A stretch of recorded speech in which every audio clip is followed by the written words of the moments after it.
మన గౌరవ సభ్యులు మనోహర్ రెడ్డి గారు సార్ తాండూరులో ఉన్న సమస్యలన్నీ కూడా చెప్పిండు. ముఖ్యంగా తాండూరు అంటే నాపరాయికి ప్రసిద్ధిగాంచిన ఆ ప్రాంతం, దాంతోపాటు వారికి సంబంధించిన ఆల్మోస్ట్ అన్నీ మీరే ఒక సబ్జెక్టు 2 సబ్జెక్టు మాట్లాడని చెప్పిన తాండూరులో ఇన్ని సమస్యలు ఉన్నాయని ఇప్పుడే తెలిసింది మాకు. తెలంగాణలో ఏమంటే బంగారు తెలంగాణ అయిపోయింది, కొన్ని మిగిలిందేమనుకున్నాం. ఆ సమస్యలు తింటూనే మా సభ్యుడు చెప్తుంటే అన్నిటినే ఉన్నట్టు అనిపిస్తుంది. జూనియర్ కాలేజ్ లేదు,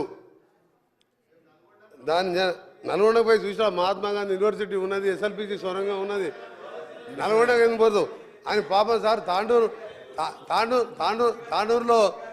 తాండూరులో మా ఎమ్మెల్యేని అప్పుడు గెలిపిస్తే మా ఎమ్మెల్యేని కొనుక్కపోయింది తప్ప ఆయన అభివృద్ధి కోసం పోయిండని చెప్తే నేను అనుకున్నా అభివృద్ధి కోసం పోయిండేమో, తాండూరు బాగుపడదేమో అనుకున్నా.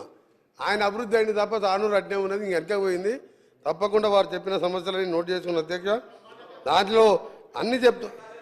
మీరు రాయల్టీ విషయంలో కర్ణాటకతో పాటు వచ్చే విధంగా కర్ణాటకతో పాటు మన దగ్గర 100 రూపాయలు ఎందుకు ఉంది, అక్కడ 280 రూపాయలు ఎందుకు ఉంది, పక్కపక్కకి ఆనుకున్న ప్లేస్లలో ఇవన్నీ సమస్యలు కూడా ముఖ్యమంత్రి గారితో గౌరవ సభ్యులు గారిని తీసుకెళ్లి చర్చించి దశల వారీగా సాల్వ్ అయ్యే విధంగా తప్పకుండా దీన్ని పరిష్కరిస్తాం అధ్యక్ష. అన్నీ నోట్ చేసుకున్నాం. గౌరవ సభ్యులు డాక్టర్ రామచంద్ర నాయక్ గారు.